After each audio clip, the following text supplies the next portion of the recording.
Ինչու հենց բարի։ Ես չգիտեմ ինչու բարի, բայց ժողովուրդ ընտրեց, մեր այդ աշխատողները, ղեկավարները ընտրեցին, որ պետք է լինի բարի, կարի լավ։ Իրանք դրանց անուն դրեցին բարի լավ։ Երևան կներեք որ ընդհատում կարող ենք ասել, որ ձեր ազգանունը որ դուք բարի եք սարքել, հենց դրա համար, այդպես ասեք, որ ճիշտ ընկալվի։ Իմ ազգանունն էլ բարի է, էլ դարձրել եմ բարի։ Առաջ ես Պետրոսյան Երևան եմ եղել, դիմում տվեցին նախարարություն, իրենք ասաց իմ ազգանունը փոխեք բարի։ Ուտեն դարձավ բարի Երևան։ Այսինքն հետո ես բանաստեղծություններ եմ գրում, բան այդ իմ գրական անունն է։ Այդ անունն էլ որից առաջ եկավ, ես հիվանդանոցում 13 տարի պարկել եմ, էլի, հոգեբանական հիվանդանոց։ Այնտեղ բոլորին օգնում էի, ում դժվարություն կար, ում ասենք թե մինեղներ են գնում, ես էի օգնում, էլի, բոլորին իրանք էլ գիտեին, որ ես բանաստեղծություն էի գրում, իրանք ասացին, չէ, սրանից հետո դու Երևան բարին ես։ Դե մնաց անունս Երևան բա, իրանք ասում են, հետո որ դուրս եկա, ու ազգանունս փոխեց դառավ Երևան բարի։ Երևանդ ինչով եք զբաղվում մինչև առաքելություն Հայաստան գալը եւ կարի արտադրամասի աշխատանքներում ներգրավելը։ Մասնագիտությամբ ով եք, ինչ եք աշխատել։ Մասնագիտությամբ ինչ էլ շինարար եմ եղել, հետո գործարանում աշխատել եմ, ավտոդողի գործարանում, ստանոկների վրա էլ։ Դրանից հետո որ արդեն դուրս է գրվել հիվանդանոցից, մի հատ ընկեր ունի, տարիքով մարդ էր, 70, ինքն էլ այդ բարեգործական բանից օգտվում էր հիմնարկությունից։ Ինձ ասա, իր հետ գնում ենք աշխատում էինք, հողամաս ենք մշակում, ասավարի գնանք մեր մոտ, ժամանակ կանցկացնենք, շախմատ կխաղանք, ընդ գրական խմբակա բան, միասին դու էլ կմասնակցես, ասել լավ, համաձայն եմ, ու գնացինք իր հետ եկա, այնտեղ շախմատ էինք խաղում, բան էինք անում, այդ խմբակներին ենք մասնակցում էլի, վերջում եկել արդեն բերեցին, այդ կարի մեքենաները սկսեցին աշխատացնել, ես էլ սիրում եմ էլի, քանդել, սարքել, ասենք մի բան, ինչ փչանում էր այդ մեքենան, ես էի սարքում բանանը, հետո բերեց եկավ մեզ Մարգարիտ անունով մի քույրիկ եկավ, ինքը մեզ սովորացնում էր, ասում է կարելի ձևերը սեն, հետո բացեցել իրանք իրանց տանը խմբակ էին կազմակերպել կարի ուսուցման էլ ինձ էլ կանչեցին այնտեղ բացատրեցին բան հետո սովորացրին էլ կարելի ու սկսեցի ես էլ կարել Երևանդ այդ ժամանակ քանի տարեկան էիք եւ ինչ փոխեց այս նոր մասնագիտությունը ձեր կյանքում Այն ժամանակ երևի 63-64 տարեկան էի էլի բացեցել ես աշխատել շատ եմ սիրում էլ չեմ ուզում հենց որ նստում եմ Մենակ չեմ կարող մի բան, պիտի մի բան զբաղվում որ միտքս ցավալու էլի համել ինձ ավելի ուրախ եմ զգում, որ աշխատում եմ, որ չեմ մտածում մի բան ոնց որ պակաս լինի էլի։ Ինչ փոխվեց ձեր կյանքում։ Ինչ փոխվեց։ Դե ես արդեն զգացի որ կարող եմ աշխատել, կարող եմ մեկին օգուտ տալ եւ ինձ օգուտ տալ։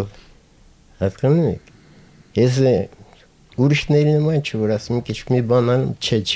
չեմ կարես չեմ բայց ասացի պիտի անպայման սովորեմ կարեմ ինձ էլ օգուտ կտամ մեր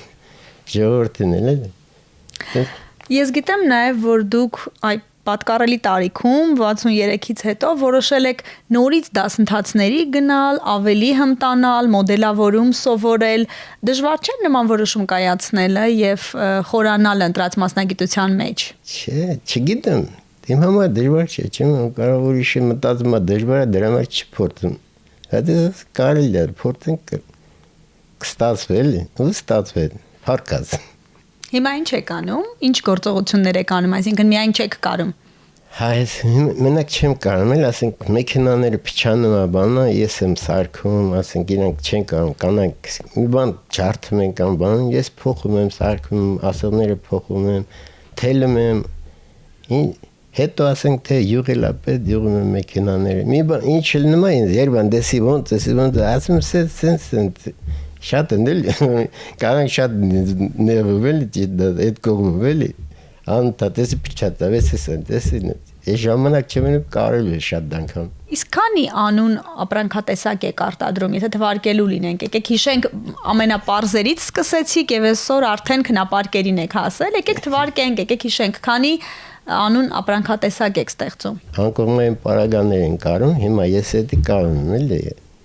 մի քանի օրից հետո կպրտնեմ, հետո բարձրացնել բաներ։ Օրինակ վերջերս պատվեր ունեցան քնապարկեր կարելու, նույնպես Երվանդը մոդելավորում արեց։ Համար քնապարկեր կարեցինք, բացեցել մի անգամ էլ գլխարկներին կարել բանակի զինվորների համար։ Առաջ բարձրի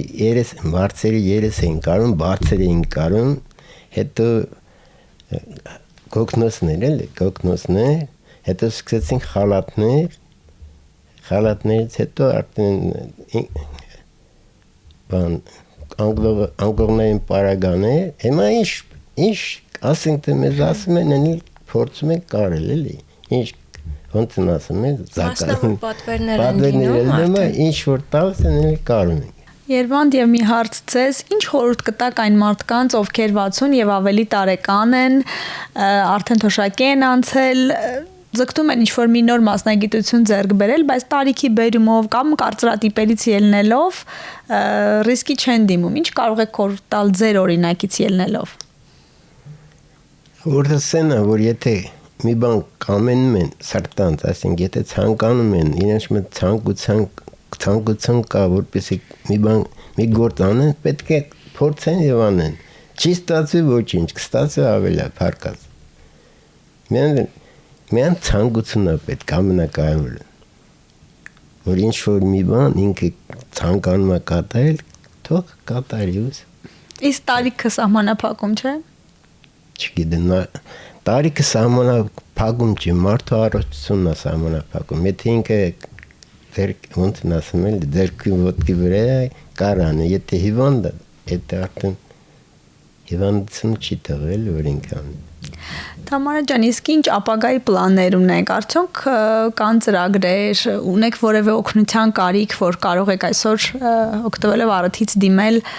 կազմակերպությունների, գուցե նոր գործընկերներ գտնել կամ հովանավորներ։ Մենք փոքր, բայց հաստատուն քայլերով գնում ենք առաջ, համագործակցում ենք մասնավոր սեկտորի հետ, փորձում ենք մուտք գործել մեծ շուկա։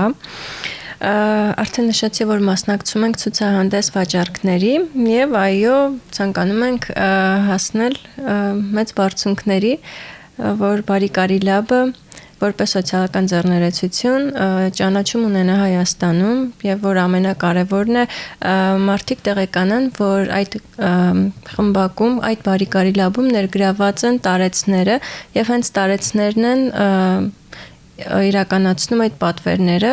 իսկ ներկայացված արտադրանքը շատ որակյալ է։ Այսինքն մրցունակ է շուկայում։ Այո։